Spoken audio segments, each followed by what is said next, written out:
क्योंकि हम तो काम है तो सामने बैठे हुए हैं, किंतु चिंता उसमें उस काल में चाहे वो मित्र किया जाए, चाहे पुत्र किया जाए, चाहे पत्नी किया जाए, चाहे पति किया जाए, चाहे अन्य शत्रु किया जाए, उस काल में वहां पर मन चला गया तो कब तक जो भी बोल रहा है वो समझ में नहीं आता, सुनता ही नहीं है वो उस काल में।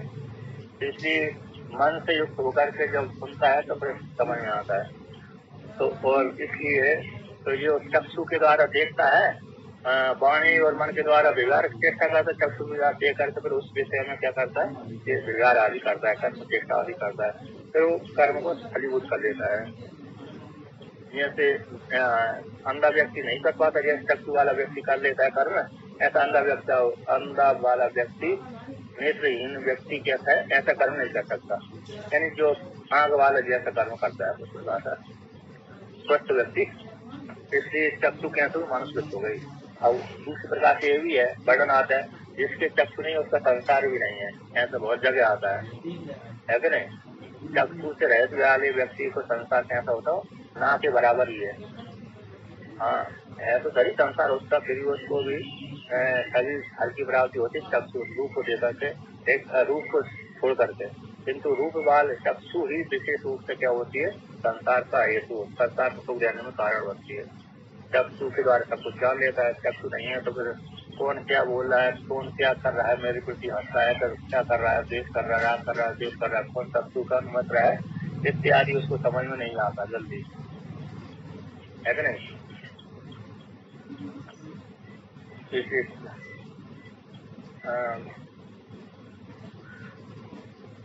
दो और जिसकी आंख नहीं है, चक्षु नहीं, उसके लिए संसार भी ऐसे ही रहता है। अब आगे कहते हैं, तो कहते हैं आत्मा आदि त्रय सिद्धि सती, यहाँ पर तत्व शब्द का अर्थ किया था आत्मा आदि त्रय कार्य के सिद्ध हो जाने पर, मन जाया प्रजा, मन को आत्मा माना था, जाया को पत्नी माना था, प्रजा यानी प्राण को, प्राण को प्रजा माना था। इन कार्य सिद्धि हो जाने पर तो यहाँ पर काया चेष्टा गृह थे आदि पद से यहाँ पर क्या कर रहे हैं, काय आदि चेष्टा ग्रहण कर लेना चाहिए, प्राण चेष्टा आदि, तो काय है शरीर की चेष्टा आदि ग्रहण कर लेना चाहिए। अब यहाँ पर कहते हैं जो मानस वृत्त है, चक्षु कहते हैं चक्षु के द्वारा देखता है, तो चक्षु के द्वारा देखकर विहार करता है, इसी चक्षु कहता है मानस वृत्त है लौकिक व्यक्तियों के लिए। अब मानस जो वित्त है, वित्त शब्द से दो प्रकार का वित्त आता है, एक व्यय वित्त आता है, एक मानस वित्त आता है। तद्विधम वित्तम, ये वित्त कैसा दो प्रकार का होता है, मानुषम चित्रच्चा, एक मानस वृत्त होता है, दूसरा इतर होता है। तो दूसरा इतर कौन सा होता है, व्यय वृत्त होता है। अतः इसी हेतु से विशेषण कहते हैं इतर वित्त निवृत्त्यर्थम मानसम इति, इतर वित्त को हटाने के लिए, व्यय वित्त को हटाने के लिए मानस वित्त कहते हैं मानसम वित्तम, चक्षु कहते हैं मानस वित्त है, ठीक है ना। व्यय वित्त को हटाने के लिए यहाँ पर वर्णन कर दिया मानस वित्तम। अब कहते हैं वो मानस वित्त कौन सा है, तो उसको लेकर कहते हैं गवादि ही मनुष्य संबंधी वित्तम चक्षुर्ग्राह्य कर्म साधनम तस्मात् तत्स्थानीयम, कहते हैं जो गवादि है, गो आदि है ना, तो गो है, अश्व है, गर्दभ है, मेष अजा आदि है, इत्यादि कहते हैं कर्म के कारणभूत है। तो गाय है, तो गो यानी गाय, तो गो है तो गो से क्या निकालेंगे, दूध निकालेंगे, दूध निकाल कर क्या करेंगे, दूध से भी आहुति डालते हैं, दूध को जमा करके घृत निकालेंगे, घृत निकाल कर आहुति डालेंगे। तो गो यज्ञ की साधनी भूत है, साधन भूत है ना।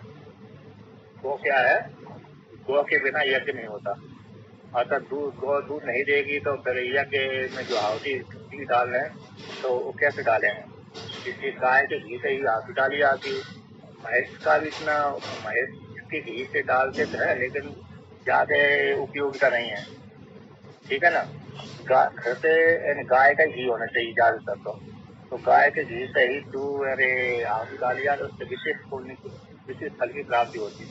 यहाँ पर नहीं है गाय का घी, तो वहाँ पर भैंस का घी चलता है, लेकिन उसमें फिर अदृश्य ज्यादा पूरा अदृश्य नहीं बनता। वहाँ पर एक जगह मैंने पढ़ा था, गाय का दूध निकालना है ना, तो वहाँ पर भी जो किसी यज्ञ में दूध से घृत बना करके आहुति डाले, ऐसे उस घृत को सिद्ध करने के लिए व्यक्ति को जंगल में लकड़ी तोड़ने के लिए जाना पड़ती है, पलाश की। तो पलाश की लकड़ी तोड़ता है तो उसको मंत्र बोल करके काटता है, फिर बाहर से पलाश की डंडी लेके आता है। तो जिस गाय से दूध निकाल रहा है तो उस गाय का बछड़े को पहले खोलता है, रस्सी से खोल देता है। अब फिर बछड़ा दूध पीता है तो गाय दूध निकाल लेती है स्तनों में। तो फिर बछड़े को हटाता है तो रस्सी से खींच करके नहीं हटाना पड़ती वहाँ पर। यदि रस्सी से खींच करके बछड़े को मुख हटाएगा तो फिर अदृश्य नहीं बनेगा, अदृश्य। तो उसके लिए वहाँ पर विधान आता है कि उस बछड़े को नहीं हटाएगा तो सारा दूध पी जाएगा बछड़ा। तो इसी बछड़े को हटाने के लिए जो पलाश का दंड था, उस दंड से बछड़े का मुख हटाता है। अब मुख हटा करके फिर उसको दूर करता है बछड़े को, फिर हटाने फिर हाँ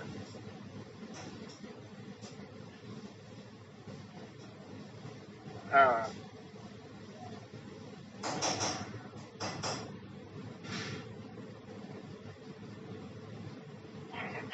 हाँ, सही सही सही। हाँ, बहुत जगह बहुत जो महात्माओं की गौशाला होती है ना, जिस जहाँ पर महात्मा महात्मा जात रहते हैं, है ना, तो ऐसे उनको व्यापार करने से व्यापार तो करते नहीं हो, तो वो क्या करते हैं, वो गाय के जो भी दूध बछड़े जिन बछड़ों ने गाय जनी है, मतलब जिस गाय ने बछड़े को जना है, बछड़ी को, तो वो दूध निकाल करके बछड़ों को पिलाते हैं। हाँ, एक आध दो गायों को दूध निकाल लेते हैं जिससे उनको दूध पीने की इच्छा, चाय आदि कुछ पिलाना हो, तो बाकी सारे बछड़े को खुला छोड़ देते हैं। हाँ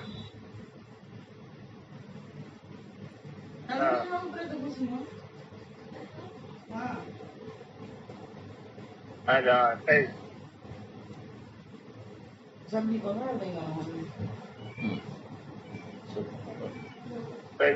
ऊँटा आपको लेकर के मतलब ये भी अच्छा है ना। उससे छिलका से तो आपने ये हो गया कि आपने अपमान करके खिलाया, ऊँटा खिला दिया अपमान करके। और छिलके को खिला दिया तो उससे क्या हो जाएगा, मतलब केले को खिला दिया पूरा पूरा, तो आपने पूर्ण किया, धर्म का कार्य किया, जिससे भक्ति भी बढ़ जाती है। हाँ,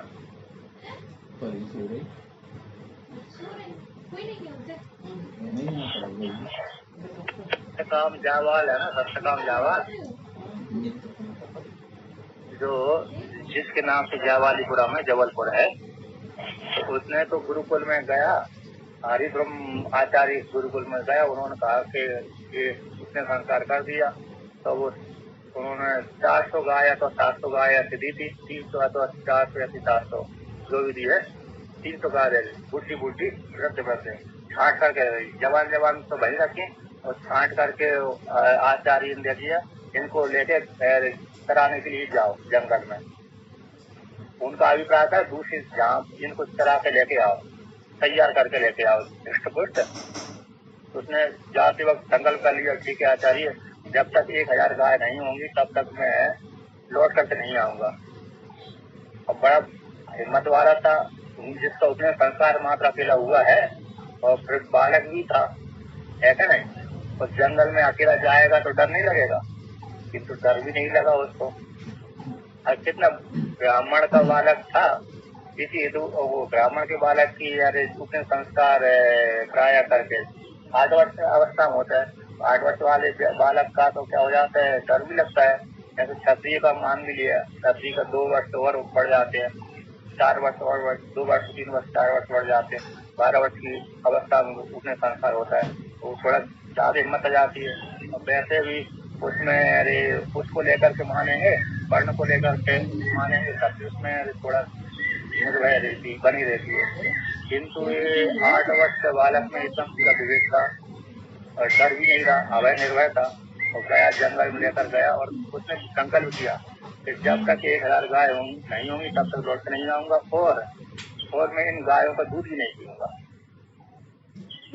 है क्या नहीं तो गाय को जंगल में ले गए तो कोई ना कोई गाय तो बहुत दूध देती होंगी, है ना, तो उन गाय को दूध पी सकता था वो। किंतु उसने कहा मैं गायों का दूध भी नहीं पीऊंगा। तो क्या खाएगा पिएगा? जो भी जंगल में मिलेगा, फल है, फूल है, फल है, दूध है ना, जो जंगल उस काल में फल फूल बहुत मिलते हैं, अभी मिलते हैं किसी किसी जंगल में, तो वो उसी फलों के वृक्षों के फलों को खाता रहता था और अपना गायों को चराता रहता। जहाँ पर शेर भालू आदि रहते थे उस जंगल में नहीं ले जाता था, बल्कि जहाँ पर शेर भालू आदि नहीं होते थे उस जंगल में ले जाता था और रात को जगता रहता था। गायों को कभी कीचड़ वाली स्थान में नहीं रोकता था। गोबर यदि गाय ने कर दिया तो उसको तुरंत हटा देता था। तो ऐसे देखते देखते उसकी 1000 गायों की संख्या पूरी हो गई। तो गायों ने स्वयं ही, देवताओं ने जब देखा कि इसकी शक्ति बड़ी उत्कृष्ट है, तो देवताओं ने ही उस गायों के बीच में आकर के नंदी बन करके, क्या बन करके, नंदी बन करके कहा कि हे सत्यकाम जावाल, अब तुम हमको अपने आचार्य के पास में कब ले चलोगे? हमारी संख्या पूरी 1000 हो गई है, जबकि उसने गिना भी नहीं था। किसने? अरे सत्यकाम जावाल ने। स्वयं ही देवताओं ने कह दिया कि हमारी संख्या 1000 हो गई, अब तुम हमको आचार्य के आश्रम में ले चलो। कब ले चलो? जब उसने देखा कि 1000 गाय की संख्या हो गई, जब स्वयं गाय ही बोल रही है, नंदी बोल रहे हैं, अगर ठीक है आपकी आज्ञा है तो मैं ले चलता हूँ।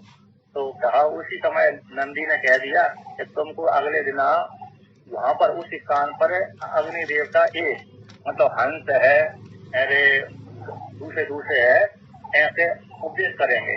क्या करेंगे? ब्रह्म ज्ञान को उपदेश करेंगे। ऐसा ही बोल दिया उन्होंने। तो उसी समय उसने अगले दिन जैसे चालू हुआ, स्नान आदि किया, संध्या वंदन किया, अग्निहोत्र कर्म किया। अग्निहोत्र कर्म करने के पश्चात उसी समय दूसरा कोई देवता आ गया, हंस के रूप में आ गया, कोई अश्व के रूप में आया, कोई किसी के रूप में आया, तो उसने उपदेश करके चला जाता था। तो उसको 4 दिनों में अपने आचार्य के आश्रम पर, या 4 दिन में 4 ब्रह्म का बोध करा दिया। 4 पादों का, ब्रह्म के जो 4 पाद है वो सबका बोध करा दिया, सब ब्रह्म ज्ञान का उपदेश ही कर दिया। तो वहां पर यही आया था कि अरे गायों का जो दूध है वो नहीं पीता था, है ना। तो उसी परंपरा को वहाँ के जो आदिवासी है, हाँ, बहुत जगह तो उसमें आश्रम में देखा है हमने। तो आश्रम वाले प्राय करके महात्मा लोग यार, ज्यादातर महात्माओं के जो भी आश्रम रहेंगे, ज्यादातर जिसमें सेवा भाव हुए, तो गाय का दूध बहुत कम निकालते हैं, है क्या नहीं। अब कुछ क्योंकि उनको जरूरत जाते हैं, तो जितना खाने पीने का उनको मिल ही जाता है, तो गायों को दूध अपने बच्चों को ही पिलाती है। बाहर के जो बच्चे होते हैं गौशाला के जो है, तो वो हृष्ट-पुष्ट बहुत होते हैं। तो देखिए यहाँ पर कहते हैं, तो गवादी कौन है? ये धन है। तो मनुष्य संबंधी वित्त वे चक्षु के द्वारा ग्राही होते हैं, ऐसे गवादी रूप वित्त है। कर्म का साधन है। कौन? गो अश्व आदि है, तो ये कर्म का साधन है। तस्मात् इसी सत्स्थानियम मतलब मानस वित्त स्थानियम, मन संबंधी जो वित्त है कर्म के लिए है। तेन उसी मानस वित्त के द्वारा व्यक्ति कर्म करता है, कर्म करके उस फल की प्राप्ति कर लेता है। किसी दूसरे तेन संबंध से मानुष चक्षुर मानुषम वित्तम, क्योंकि उसी संबंध से, किस संबंध से हो गए? मानुष वित्त स्थानीय संबंध से, ठीक है ना। मानस वृत्ति के द्वारा चक्षु के जब मानस वृत्ति के साथ संबंध हो जाता है, अर्थात गो अश्व आदि के साथ संबंध हो जाता है, तो गो अश्व आदि के संबंध हो जाने से व्यक्ति उससे दूध आदि निकाल करके अन्य कार्य करके उससे कर्म करता है, तो कर्म करके उस फल की प्राप्ति कर लेता है। उसी को राग वर्णन करते हैं, संबंध को दिखला। किस प्रकार से चक्षु का मानस वृत्ति के साथ संबंध होता है? चक्षुषा ही यस्मात् तन् मानसम वित्तम विन्दते, क्योंकि चक्षु के द्वारा ही व्यक्ति मानस वृत्त को प्राप्त कर लेता है, विन्दते प्राप्त करता है। गवादि उपलब्धते इत्यादि, गो अश्व अजा मेष आदि की उपलब्धि कर लेता है इस प्रकार से। तो जब जिस कर्म में जो जरूरत है उस कर्म के लिए वो उसको प्राप्त कर लेता है। किम पुनरितर वित्तम, कह दिया 2 प्रकार के वित्त होता है, एक मानस वित्तम, एक इतर वित्त कौन सा है उसको लेकर कहते हैं। किम पुनरितर वित्तम, किम पुनरितर वित्तम इतरत, इतरत में दूसरा, तो दो में से एक को निर्धारण करने के तरफ कुछ से आते इतरत, अरे वहां पर अदर आदित हो जाता है इतरत, इतर शब्द से अदर आदित हो जाने से इतरत शब्द बन जाता है। तो इतरत है एंड इतरत है। तो कहते हैं दूसरा वित्त कौन सा है, मानस वित्त तो हो गया, तो दूसरा कौन है, तो श्रोत्रम, तो दूसरा वित्त श्रोत्रम है, श्रोत्रम देवम, श्रोत्र इंद्रिय कैसे देव वित्त है, देव वित्तत्वात् विज्ञानस्या, देव को विषय करने वाला हो, श्रोत्र इंद्रिय वाले, श्रोत्र इंद्रिय तो देव वित्त हो गया, क्योंकि देवता को विषय करने वाले विज्ञान का उसी श्रोत्र इंद्रिय के द्वारा गृहीत होता है। उपासना का विज्ञान से विज्ञान का देवता को विषय करने वाला होता है, श्रोत्र इंद्रिय के द्वारा वह ग्राह्य होता है। जब तक हम श्रोत्र इंद्रिय के द्वारा वेदांत आदि वेद आदि नहीं पढ़ेंगे तब तक हमको कर्म का ज्ञान भी नहीं होगा और देव संबंधी ज्ञान भी नहीं होगा। इसलिए श्रोत्र इंद्रिय कैसे हो गया, देव वित्त हो गया। आचार्य के पास में जाते हैं, गुरुकुल में जाकर के हम आचार्य के मुखारबिंद से अपने श्रोत्र इंद्रिय के द्वारा उसे देव वित्त को अर्थात वेद उपनिषद पुराण आदि को अन्य ज्ञान को हम पढ़ते। उपासना पूरा वेद आ गया, कर्मकांड संबंधी वेद, पूरा कर्मकांड संबंधी ज्ञान कांड वाला वेद है, पुराण है, स्मृति ग्रंथ है, सारे उस कर्म जो भी है ज्ञान विज्ञान दूसरे सभी का वो श्रोत्र इंद्रिय के द्वारा ग्रहण कर लेता है। अधिकारी मतलब ज्ञान का अधिकारी है तो उपनिषद भी पढ़ लेता है, ज्ञान का अधिकारी नहीं है तो अरे कर्मकांड तक सीमित रह जाता है। लेकिन सुनेगा कैसे, श्रोत्र इंद्रिय के द्वारा आचार्य के पास में जा करके।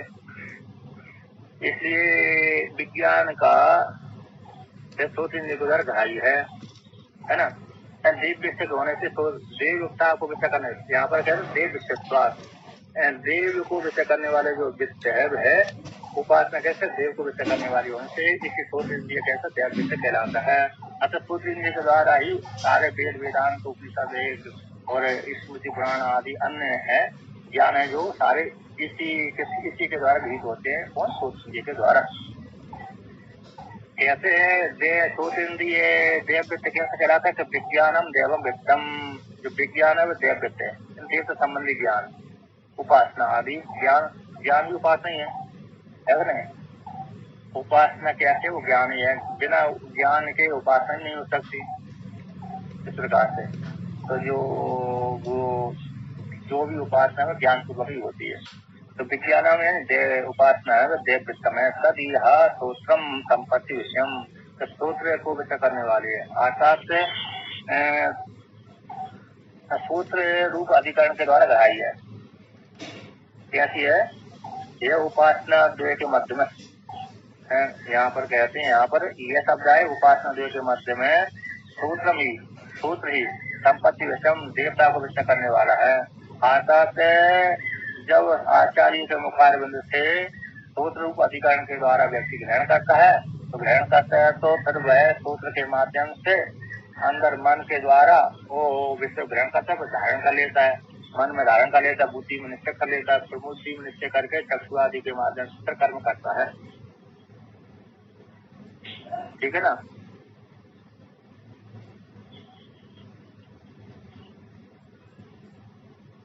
श्रोत्र इंद्रिय के द्वारा देवता संबंधी कर्म ज्ञान आदि का प्राप्त करता है।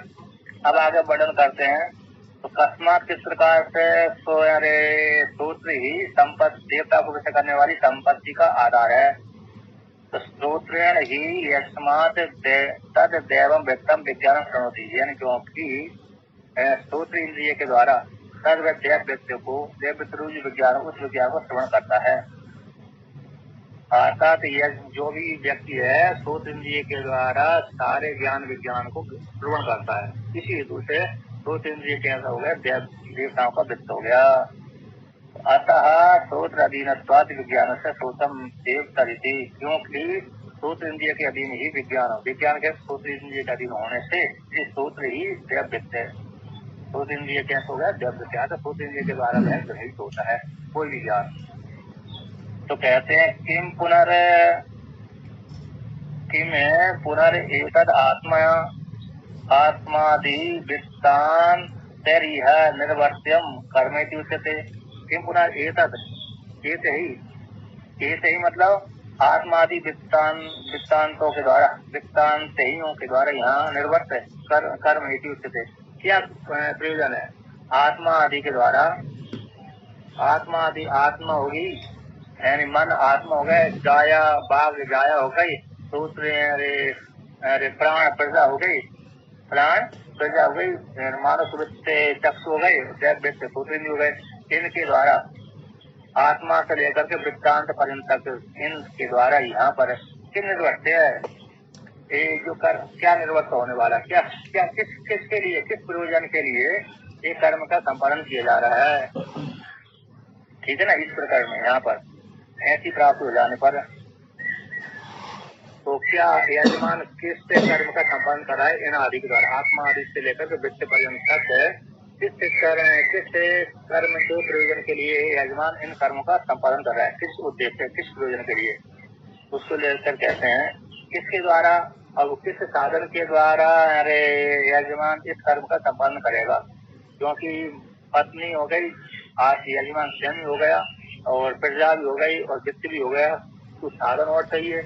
तो जिस साधन पर बैठ करके यजमान क्या करेगा? कर्म करेगा। जैसे हम किसी देश विशेष में जाएंगे तो बिना साधन के दूसरे देश में नहीं जा सकते, उसी प्रकार से यहाँ पर कर्म संपादन करने के लिए कोई न कोई साधन चाहिए।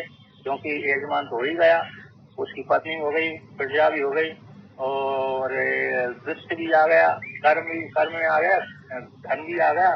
धन को अब जिस कर्म करना है उस कर्म का ज्ञान भी हो गया। अब कोई ना कोई साधन होना चाहिए, साधन के माध्यम से सरोवर कर्म करेंगे, उसी को लेकर कहते हैं। कहते आत्मा एव आत्मा इति शरीरम उच्यते। आत्मा ही आत्मा है, आता ये शरीर ही उसकी आत्मा है। अतः शरीर साधन के द्वारा वह यजमान कर्म संपादन करता है।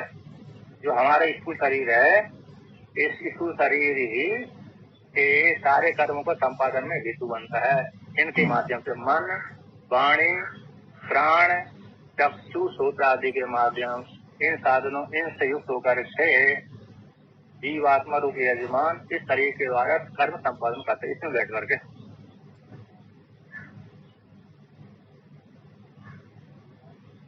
तो आगे कहते हैं, तो आत्मा एवं आत्मा इति शरीरम इति स्थिति। आत्मा यहाँ पर किसका वाचक है? शरीर का वाचक है। निर्विशेष जो ब्रह्म रूप आत्मा नहीं है, तो यहाँ पर जो मन, जाया आदि को लेकर के जो आत्मा आया शब्द है, शरीर का वाचक है। इस शरीर के द्वारा व्यक्ति क्या करता है? कर्म करता है, चेष्टा आदि करता है। कथम पुनरात्मा कर्म स्थानीय अस्य कर्म हेतुत्वात्। कहते पुनर् जो आत्मा है कर्म स्थानीय है, यानी कर्म करने का आधार है, किसके माध्यम से कर्म करता है? तो कहते हैं अस्य इस यजमान का शरीर इन साधनों के द्वारा कर्म करता है। तो कहते हैं इस यजमान का जो शरीर है वो कर्म में हेतु बनता है। क्या बनता है? हेतु बनता है, कर्म हेतु। अतः इसके द्वारा कर्म करता है शरीर के माध्यम से। ठीक है ना?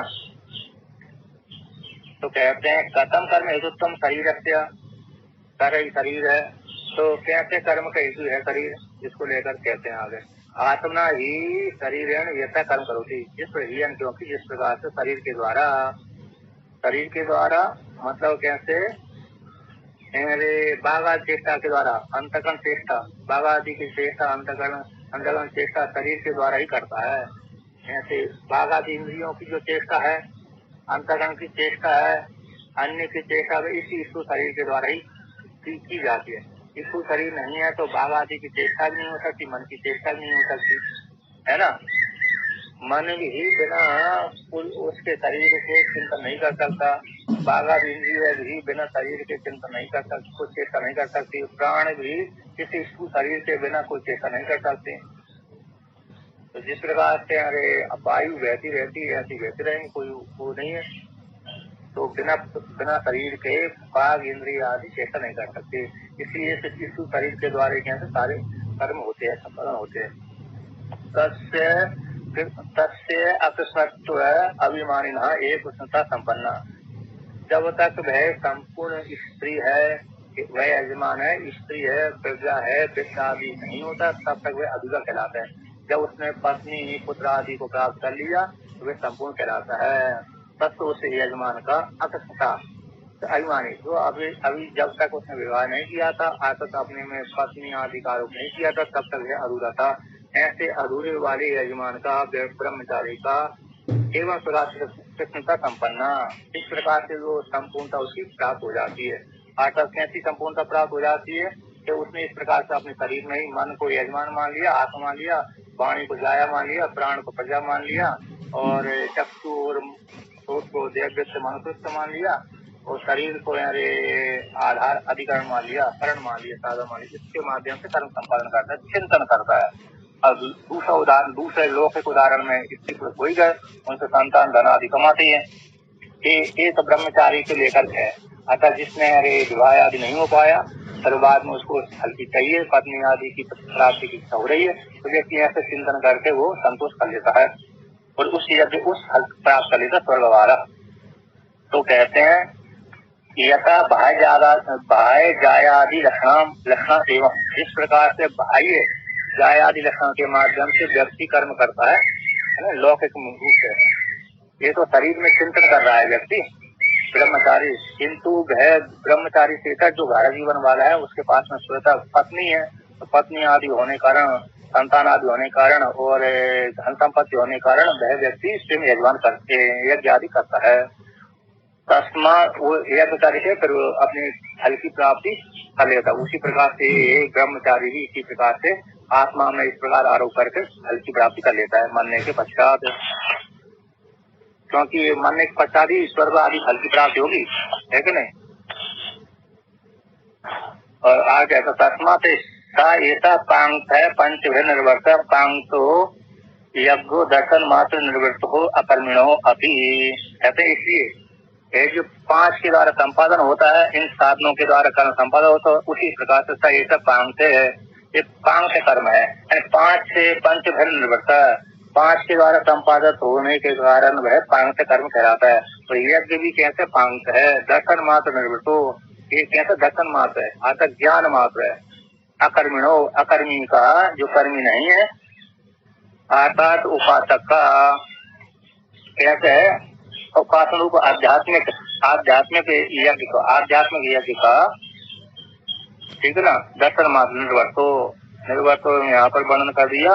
निर्वर्त आध्यात्मिक उपासना मात्र के द्वारा शरीर में चिंतन कर रहा है, शरीर के भीतर ही मन में इस प्रकार से चिंतन करता है, इसके द्वारा ही निर्वर्त होता है। अकर्मिणो यानी बाह्य कर्म शून्य, जो बाह्य कर्म से शून्य, ऐसे अकर्मी का दर्शन मात्र के द्वारा ये निर्वर्त संपादन हो जाता है, ठीक है ना, उपासना के माध्यम से। इस प्रकार से जान का चिंतन करता है, तो उसके द्वारा इस प्रकार से कर्म संपादन हो जाता है कि मेरा मन यजमान हो गया, वाणी मेरी जाया हो गई, प्राण मेरी प्रजा हो गई, श्रोत्र इंद्रिय मेरा भाई चक्षु हो गई,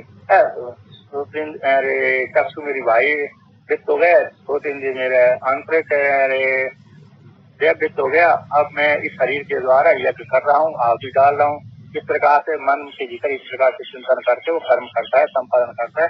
उसके द्वारा इस प्रकार से चिंतन करते करते, ज्ञान करते करते, उपासना करते करते उस फल की प्राप्ति कर लेता है, शरीर छूटने के पश्चात स्वर्ग आदि फल की। तो कहते हैं प्रथम पुनर्अस्य पंचत्व संपत्ति मात्र यज्ञत्व, किस प्रकार से इसका यजमान का है न, जीव जो चिंतन करने वाले यजमान का, अकर्मी वाले यजमान का पंचत्व संपत्ति के द्वारा 5 रूप से यजमान हो गया, जाया हो गई, और जाया के बाद फिर प्राण हो गया, प्राण के बाद फिर वित्त हो गया और शरीर हो गया है।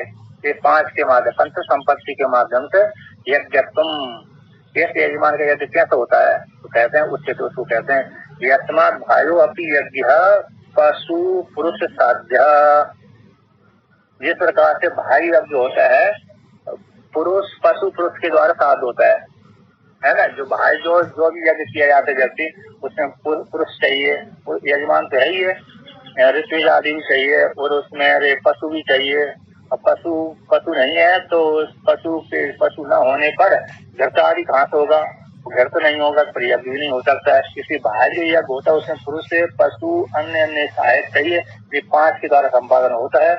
उसी प्रकार से आंतरिक यज्ञ भी, जो आंतरिक शरीर में अध्यात्म जो चिंतन कर रहा है वो आंतरिक यज्ञ भी किस प्रकार से 5 पत्नी पुत्र जाया और श्रोत इंद्रिय श्रोत इंद्रिय के माध्यम से, चक्षु के माध्यम से, शरीर के माध्यम से वो इस प्रकार संपादन करता है। और भाई या दूसरी प्रकार से उसका यजमान हो गया, पत्नी हो गई, और फिर धन संपत्ति आदि हो गई, ऋषि हो गए, यज्ञ आदि के लिए पशु धन उसमें घृत आदि हो गया।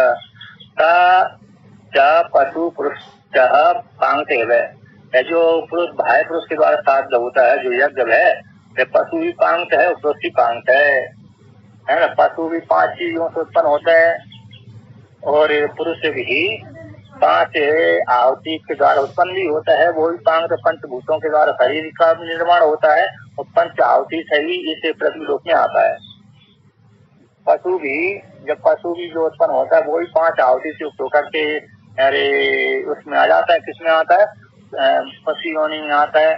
और ये उसका पशु का शरीर भी पंचभौतिक है और मनुष्य का शरीर भी 5 भौतिक है और 5 आहुति के माध्यम से भी पृथ्वीलोक में आता है।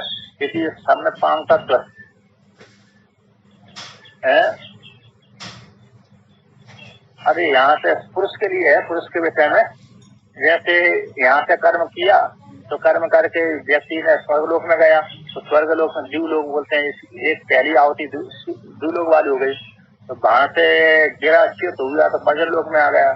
दूसरी आहुति पर्जन लोक में पड़ी थी, तो वहां से च्युत हुआ तो पृथ्वी लोक में आ गया वर्षा के माध्यम से। तीसरी हो गई है ना, तीसरे के बाद ध्री आदि में आ गया पृथ्वी लोक में।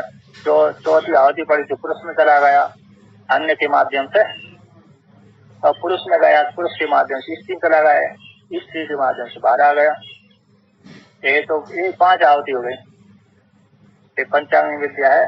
पंचांग आगे दूसरे खंड में पंचांगी विद्या छांदोग्य में तो आई है, वर्णन होगी, धर्मोपनिषद में भी आती है, अन्य उपनिषद में भी आती है। तो इस प्रकार की 5 आहुति से होकर व्यक्ति उत्पन्न होता है।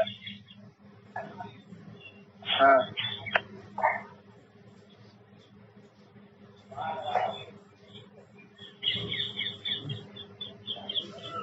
स्त्री शरीर नहीं, स्वतंत्र स्त्री के राज्य में नहीं जाएगा। पुरुष के वीर्य का जब स्त्री के राज्य के साथ मिलेगा तभी उत्पन्न होगा। स्वतंत्र स्त्री के राज्य में यदि रहेगा तो यार वो उत्पन्न नहीं हो सकता। उसको फिर बाहर में यार शुक्राणु, क्योंकि पृथ्वी आदि नीति ऐसी है।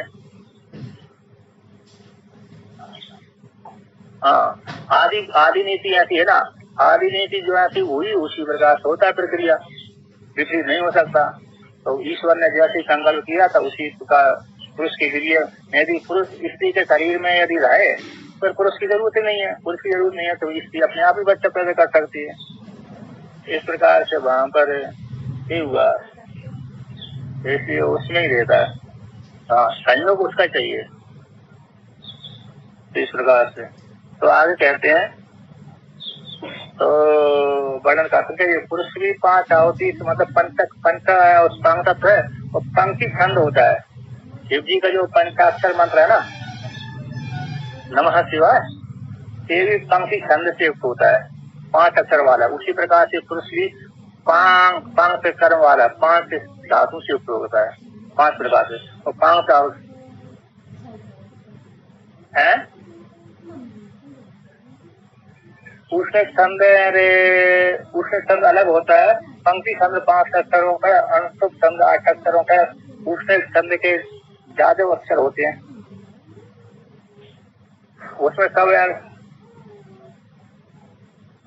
मतलब वो देखना पड़ेगा कि किसमें कितने कितने हैं। जैसे टिकाणी छंद में 17 अक्षर रहते हैं, इंद्र वज्र छंद में 21 अक्षर रहते हैं। मान नहीं होता। तो उष्ण छंद में कितने अक्षर हैं वो पूरा मन में नहीं बैठा।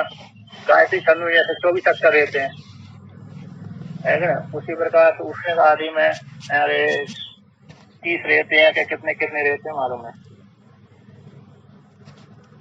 तो एक में 46 तक चले जाते हैं। तो कहते हैं पुरुष पांग देव यथा उक्त मन आदि